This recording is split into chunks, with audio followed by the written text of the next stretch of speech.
Welcome everybody to The World is a Mess, and I just went to Steampunk at episode 53, February 2nd, 2022. I'm your host, Steampunk Star Raisin. I'm here in North Hollywood, California. I'm here with my co-host, Daniel Bertizan, in Bellwood, Ontario, Canada. And I got Rock Ann on the phone with me from the LA area. Yep. Say hello, Ann. Hi, everybody. So, Daniel, what's on your mind? I just saw the Book of Boba Fett episode 6. Did you see that? Oh my god, that was such an awesome episode. Yeah, it had Grogu in it. The only complaints I have about that is the last two episodes felt more like episodes of The Mandalorian than they did the Boba Fett. Yeah.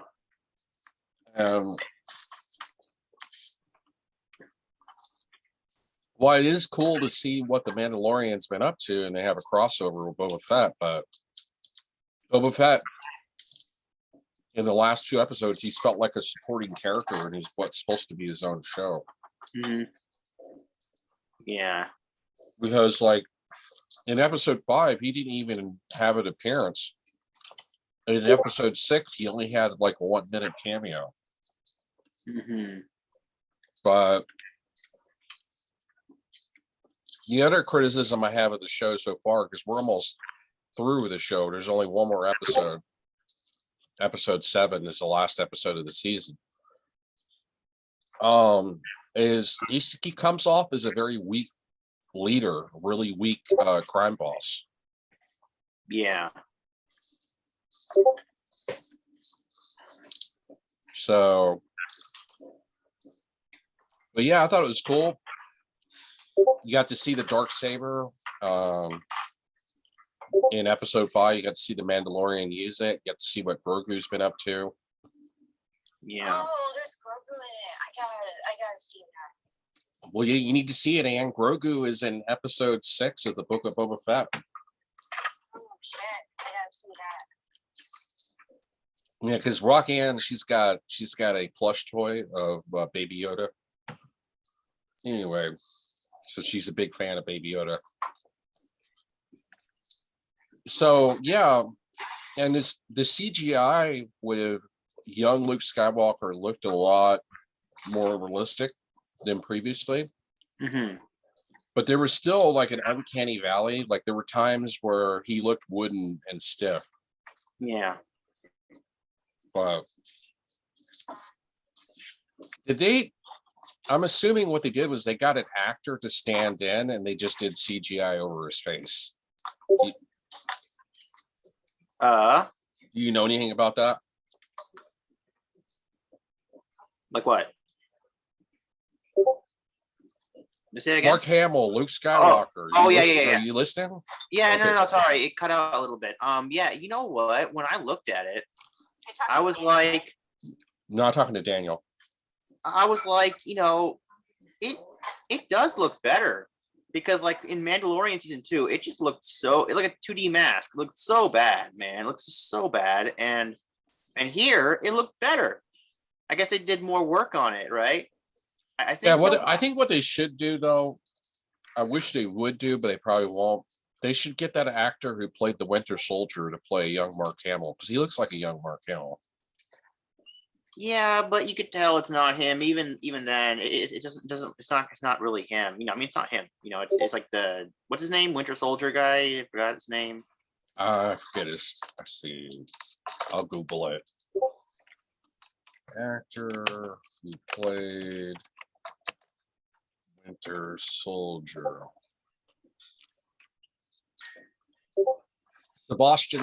Sebastian Stan.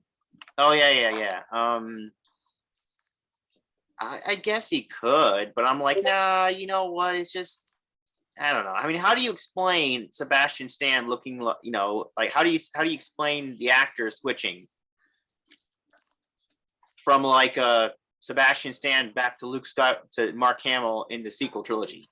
Well, I mean, they greatly improved the CGI. And I could tell that they did like a masking. They had an actor portraying Luke Skywalker, but they did a masking and they dubbed over Mark Hamill's voice. They did a very good job. Most of the time it looked realistic, but there were times that it looked a little bit stiff.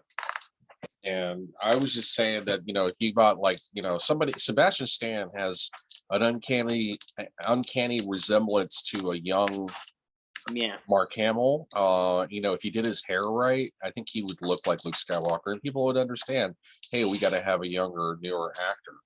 I didn't really like the actor who played Han Solo in the Solo movie. I can't remember his name right offhand.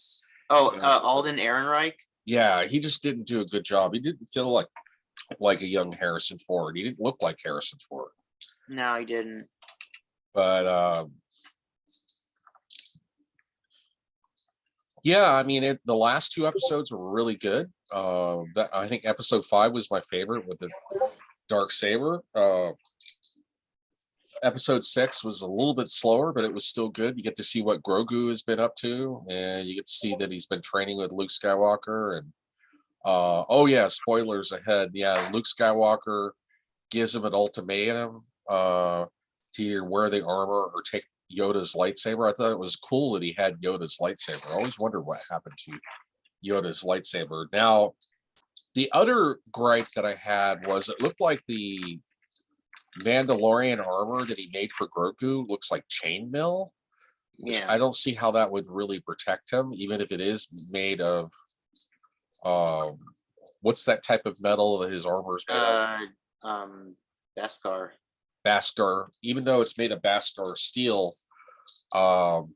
being that it's chainmail, I don't know how it would help him with blaster fire, and I don't understand why they couldn't just make like a smaller plate armor like what the Mandalorian or Boba Fett has. But I thought that was kind of cheap looking to do just like this little tiny piece of chainmail. You would think from melting down the spear that they would have a lot more material to work with than just to make a little tiny chainmail set. Maybe I'm just being too gripey with the details, but yeah, I thought it was a good episode, and it was neat seeing Grogu. And you see that Luke Skywalker's got droids helping him build what's going to be the next Jedi Academy. Yeah, that's the one that Kylo Ren destroyed and killed everybody, and that's what we saw in Episode 8 with Luke Skywalker. Yeah, that's when Kylo went all emo. Yeah. So yeah, they're not going to use the World Between Worlds to split the timeline. They're just gonna say, okay, this is like what happened before, and it's better. Yeah, well, it's technically a prequel to the sequel trilogy. So what? Yeah, I'm still gonna pretend like the sequel trilogy never happened, because I thought the sequel trilogy was god awful. But yeah, and and Boba. Wait, hold on a second.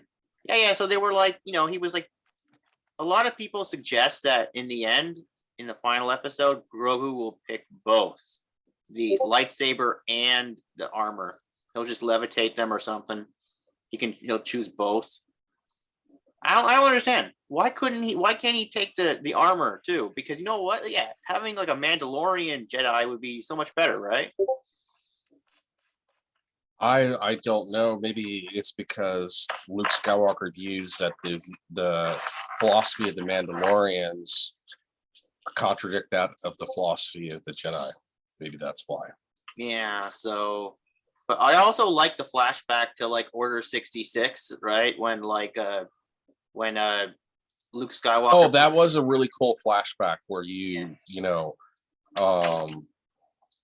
Luke Skywalker is trying to help Grogu remember, and you see that he has like PTSD, traumatic memory of the clone troopers raiding and killing Jedi. That was pretty cool. Yeah. Tie in with Revenge of the Sith. That was pretty awesome. Oh my god, did he cry when he had like the traumatic memories? How did he just looked distressed. And it was only for a split second, because you have a CGI Luke Skywalker, which they did a pretty good job. Like 90% of the time, he looked realistic.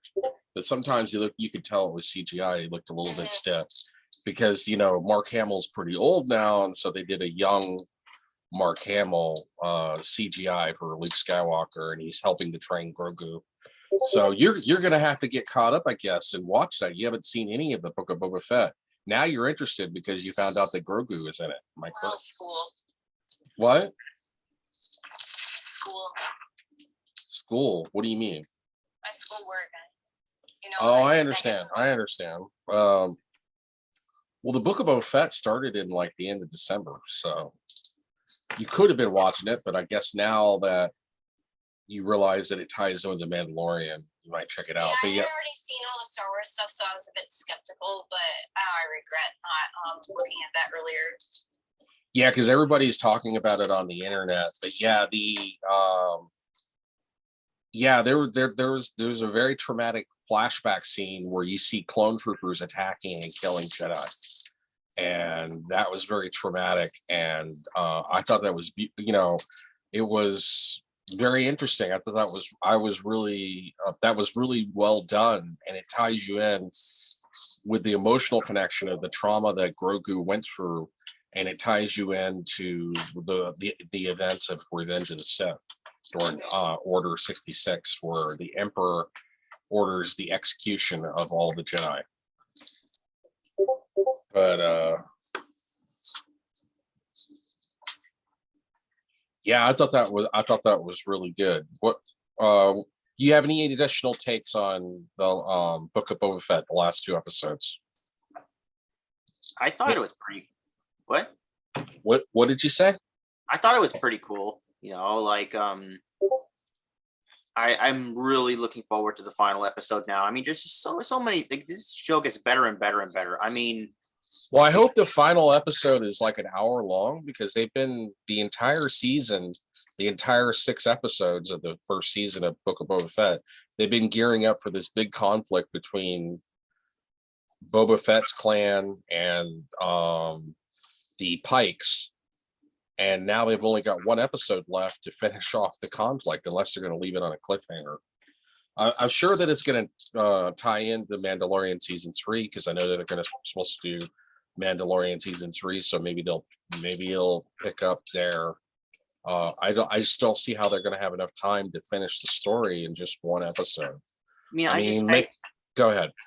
Okay, this show is getting so good that I think there's going to be a second season. I think so, because it's just really, really, really good.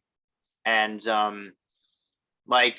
this episode was so full of stuff. I mean, did you see that rival family? They blew up Boba Fett's business. I hated when they did that, when they left the back to I saw that. And like those like all those the Pikes. Yeah, the Pikes, like all those. And then you also got to see that one bounty hunter from the Clone Wars, the live action. Oh yeah, Cad Bane. Like when he Cad Bane, that was his first live action appearance. I mean, he was scary. Remember when he lifted his hat and you just saw those big red eyes, and it freaked out the guy. Everybody like freaked out, like, whoa, what's this guy? And then, the live action version of Cad Bane was very scary. So it's getting really interesting, because they're bringing in characters from Clone Wars, and Cad Bane, I think, was also in Star Wars Rebels, and Cad Bane is also in the Bad Batch. So this is the first time they did a live action version of Cad Bane. I thought his face looked a little bit fake. Maybe I'm just a little bit too picky, but he had a very creepy vibe. It was still good to see Cad Bane. But I could tell that he was CGI. I wish they had done like an actor with a mask, because they can do a really good job making face masks look realistic. But still, it was cool to see a live action version of Cad Bane. So yeah, I was pretty impressed. The last 2 episodes are my favorite of the Book of Boba Fett, and Boba Fett's hardly even in it. I like the first 2 episodes of the Book of Boba Fett, and I like episodes 5 and 6. Episodes 3 and 4, I thought, got kind of slow. Yeah, but now that his business is blown up, how is Boba Fett going to get credits? That's how he collected his credits. Hopefully he's got credits saved up and he can rebuild. Yeah, we will see. It sucks. The business was blown up, and it was such a cool place, and yeah.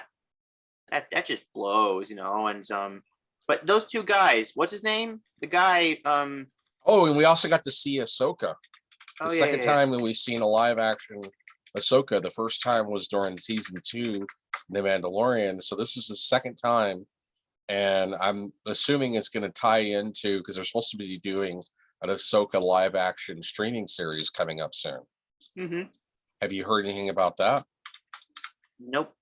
No. I mean, I can look it up right now, and like, what is about what is So that was cool seeing Ahsoka in there. I know it was a little sad that Ahsoka wouldn't let the Mandalorian see Grogu because she thought that it would interfere with his training. And I'm assuming because at the end of the episode, Luke Skywalker gave Grogu an ultimatum, like, hey, you can either keep the armor and go back to, Mando, or you can get the lightsaber of Yoda, and I'll train you as my first student. Oh yeah. Yeah, so. Well, we don't know. We're going to find out next week. But now we'll find out next week. I'm assuming he's going to go back to the Mandalorians. What I'm assuming. Yeah. Now we got to play the waiting game, and that just really sucks. But yeah, we got like we got all this. We got something to look forward to, which is great. And wait. So the sheriff of the town was played by Timothy Olyphant, right? And he was a really good sheriff. Wait, did Cad Bane kill him? He killed both. Well, it's unknown. If you notice, Cad Bane only shot him once, and it's possible that he may be injured. And the other guy, his deputy, got shot several times by Cad Bane, and I think he's pretty much dead. But I don't think. Yeah, it's unknown. What's the character's name again? I'm really bad with names. Oh, I forgot his name. But his name is Timothy Olyphant. The actor's name. And yeah, he was in that one episode of The Mandalorian where he was wearing Boba Fett's armor for a time. Yeah. And then Mandalorian got the armor from him because he's like, you're not a Mandalorian. You don't deserve this armor. And and I liked how Cad Bane said, you should have kept your armor. Yeah. Like it was creepy. When it's like, you should have kept your armor, and just like, yeah, no, Cad Bane comes off as a really creepy good villain. And the cool thing about Cad Bane is he's not a typical bounty hunter. He trained to hunt down clone troopers, which were better trained than stormtroopers. He also trained to hunt down Jedi. So he was skilled at hunting Jedi as well as clone troopers. So he should be a pretty powerful foe against whether it be Luke Skywalker, Grogu, or the Mandalorian. It will be interesting to see how that sorts out in the very next episode. I think they call him Grogu because, babies say Grogu Gaga. Yeah, I don't know where they got the name from, but yeah, it's a very cute name. It's from Grogu Gaga. But you think he's cute because you got a plush toy. Yeah. And you got me a plush toy. But and yeah. now they're talking on the internet. Like, is the sequel trilogy being erased before our eyes with the? I hope so, because I can't stand the sequel trilogy. Let's hope. I mean, if they do that, that'll just alienate a bunch of fans, and also okay. That's okay. We don't need them because majority of Star Wars fans hate the sequel trilogy. Bring back George Lucas. Anyway. I know, but I don't like it when they erase history. I like my history. Aww. Well, I thought the history of the sequel trilogy was bad. Like, The Last Jedi was bad. The Rise of Skywalker was bad. Dude, if they erase, there was no explanation why Palpatine just comes back out of the middle of nowhere. Why would Palpatine create a clone of Snoke and set him up as a puppet? It makes no freaking sense. Doesn't make any sense to me. And then why would Rey get into a love affair and let Kylo Ren kiss her, and then he turns into a good guy, and he's really a good guy now because he used his Force heal to heal her, and then he killed himself killing her, and now he's a happy Force ghost. I mean, this is a guy who murdered his own father, Han Solo, in cold blood, and she had kind of looked up to Han Solo like a father figure, and so you wouldn't think that she would be so receptive to Anyway, I could go off on a tangent with that, but yeah, I think the sequel trilogy sucks. The character motives don't make any sense. Yeah, but it's just a patchwork of different directors with different ideas that's not really compatible. Yeah, but if you erase it, we can't get Palpatine back ever again because the actor, I don't think he'll ever want to come back. I mean, how old is he? I just like to pretend that it happened in a parallel universe and it doesn't happen with the universe that I'm seeing. It gives me a warm, fuzzy feeling inside. Wait, how old is the actor? Wait a second, let me check. I don't know. No, I gotta check it out. How old is Ian McDiarmid? Let's see. We got about 8 minutes left. So yeah, I don't know, like, this really got me excited. This really got me excited for like the final episode. They really know how to really grab your attention and just never let go. I mean, you can the last two episodes were like that. I would say episode 4 or episode 3 was kind of boring. You can tell Kathleen Kennedy had nothing to do with this, and that's good. No, it is good. It is good, yeah. Let's see.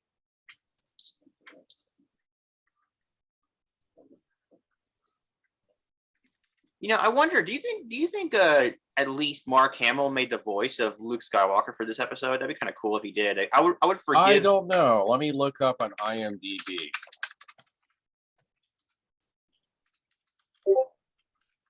Oh yeah. The Book of Boba Fett. Let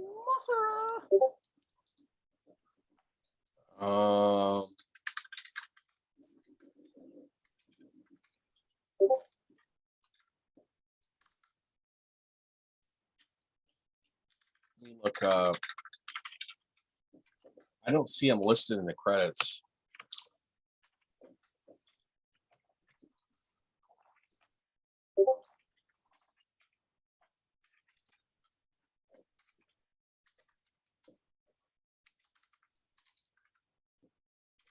He's not listed in the credits. When you go to Mark Hamill's, oh wait. I didn't know this. He was credited in The Mandalorian for doing the voice. So he actually did the voice. Oh, wait. No, he is credited. He is credited as Luke Skywalker. So from what I understand, yeah, so he did play Luke Skywalker. What they did is they just de-aged him. They made him look really young with CGI. So he is credited as actually playing Luke Skywalker in both The Mandalorian, because he did the voice. And he's credited with playing Luke Skywalker in this episode, but they de-aged him. So they did a pretty good job. Like I said, 90% of the time it looked photorealistic. There were some times where he looked a little bit off. He looked a little bit stiff. But anyway, okay. Yeah. Is there anything else we want to say about The Mandalorian or Star Wars in general before we move on to another topic? All I can say is I can't wait for the next episode. And I hope the next episode has way more Boba Fett in it because, they had no Boba Fett in the last episode, the second last episode, and only had like a minute or two of Boba Fett in this one. So you're like, oh, okay. Well, I also we only got about 4 or 5 minutes left here. I wanted to talk about 16 Psyche. Oh yeah, the mystery of 16 Psyche. That is a dwarf planet between the orbits of Mars and Jupiter, and it is like 99% made of nickel and iron alloy, and it's widely believed to be the remnant of a planetary core. Like the outer layers of the planet got bombarded and destroyed through like maybe a planetary collision billions of years ago, and the only thing left is the iron core. And hold on, I'll share a screenshot.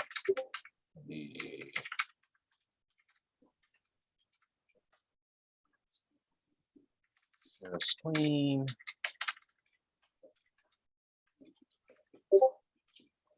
You see that? 16 Psyche. Yeah, you can see it. Yeah, this is the Wikipedia page. 16 Psyche. 16 Psyche is a large M-type asteroid discovered by the Italian astronomer Annabella del Gasparis. I'm really bad with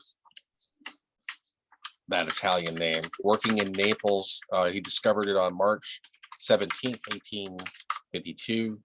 It's named after the Greek mythological figure Psyche. The prefix 16 signifies that it is the 16th minor planet in order of discovery.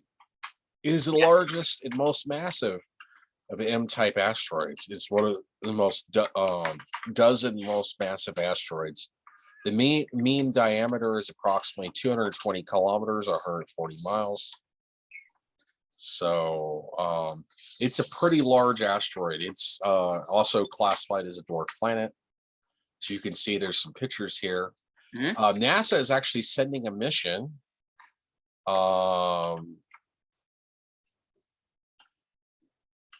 Yeah, it's been hypothesized that it is the exposed core of a protoplanet, but numerous recent studies have all but ruled that out.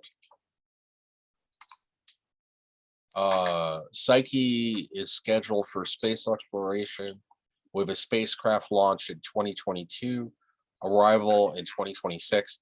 See, the thing is, in the asteroid belt, in that part of our solar system, there is a lot of debris, and it's believed that there were at least 2 or 3 dwarf planets that collided, creating that debris. And the reason why this mission is really important, it's supposed to be launched this year, but it's going to take them 4 years to get to the dwarf planet. But yeah, it's because they can, we can't really dig in and explore the Earth's core. It's just beyond our technological capability. If you get down above a couple hundred meters, the crust of the Earth starts to get warmer. And so this would be a good way to explore a planetary core that's been exposed, so that we can maybe learn more about geology and how planets form based on its planetary core. So as an exposed planetary core, the cool thing about 16 Psyche 2 is in the future, you could use that to, you could turn it into a space station. You could drill a hole in it and mine the asteroid from the inside out and pressurize the cabin and create atmosphere on the inside. And because it is so dense, it would protect you from radiation.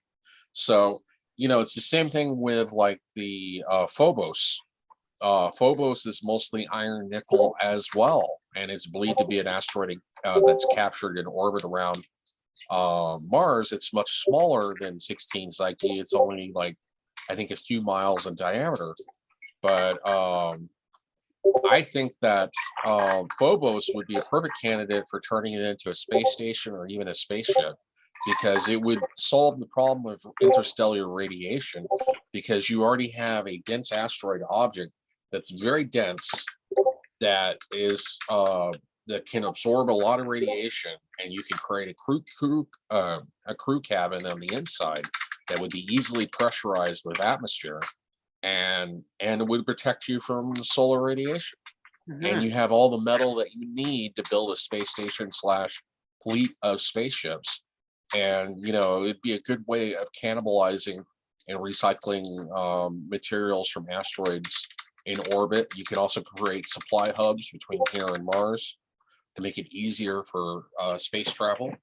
Like if a spaceship has a problem, they can always drop by one of the supply depots in orbit around Earth between now and then. I doubt that we will spend the resources doing that anytime soon, but it's something to think of. What do you think of 16 Psyche? Because we're going to have to wrap up in a minute. I think that it is worth exploring. I think, yeah, they should go on it and just check it out and try to mine it a little bit for whatever they can get. So yeah, look up 16 Psyche. It is very fascinating. There was a YouTuber that I'm subscribed to a couple of YouTubers that do scientific astronomy that are astronomers, and they have a YouTube channel, and they talked about this dwarf planet, this asteroid.